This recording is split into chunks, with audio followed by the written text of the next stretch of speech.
नमस्कार दोस्तों, मैं अपने यूट्यूब चैनल पे आप सबका स्वागत करती हूँ और एक पचरा गीत सुना रही हूँ। गले में थोड़ा खराश है, आवाज़ बराबर नहीं आ रही है मेरी। तो कैसी लगी ये गीत कमेंट बॉक्स में बताना आप लोग। नारियल चुनरिया लैके गंगा जी के पानी कब से ठाड़ी बटीना, कब से ठाड़ी बटीना।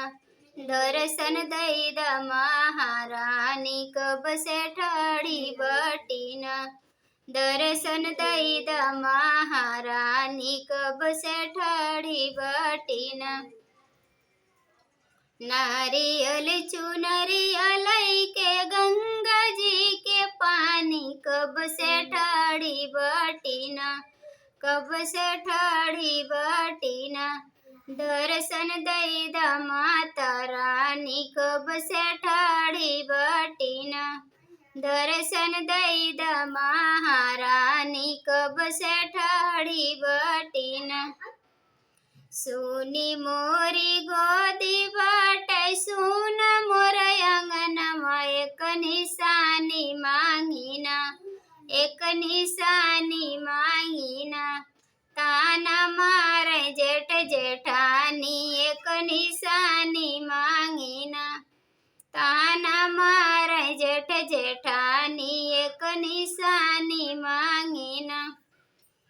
तू ही हऊ शीतला मैया, तू ही हऊ भवानी, तू पार्वती के रानी ना, तू पार्वती के रानी ना। बूझा हमरो परेशानी, तू पार्वती के रानी ना। बूझा हमरो परेशानी, तू पार्वती के रानी ना। नारियल चुनरिया लैके गंगा जी के पानी कब से ठाड़ी बटीना, कब से ठाड़ी बटीना। दर्शन देदा महारानी कब से ठाड़ी बटीना, दर्शन देदा महारानी कब से ठाड़ी बटीना।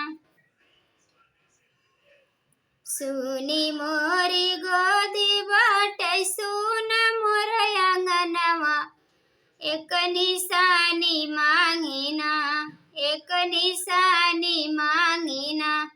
ताना मारे देवर देवरानी, एक निशानी मांगिना।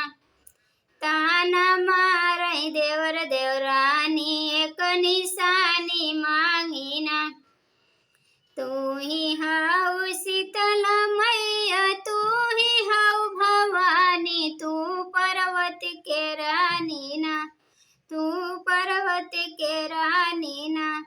दर्शन बूझा हमरो परेशानी, तू पार्वती के रानी ना। बूझा हमरो परेशानी, तू पार्वती के रानी ना। दर्शन देदा महारानी कब से ठाड़ी बटीना, दर्शन देदा महारानी कब से ठाड़ी बटीना। नारियल चुनरिया लैके गंगा जी के पानी कब से ठाड़ी बटीना, कब से ठाड़ी बटीना। दर्शन देदा माता रानी कब से ठाड़ी बटीना, दर्शन देदा माता रानी कब से ठाड़ी बटीना। तो कैसी लगी ये गीत कमेंट बॉक्स में आप लोग बताना। गला बहुत दर्द कर रहा है मेरा, बराबर आवाज़ नहीं निकल रही है।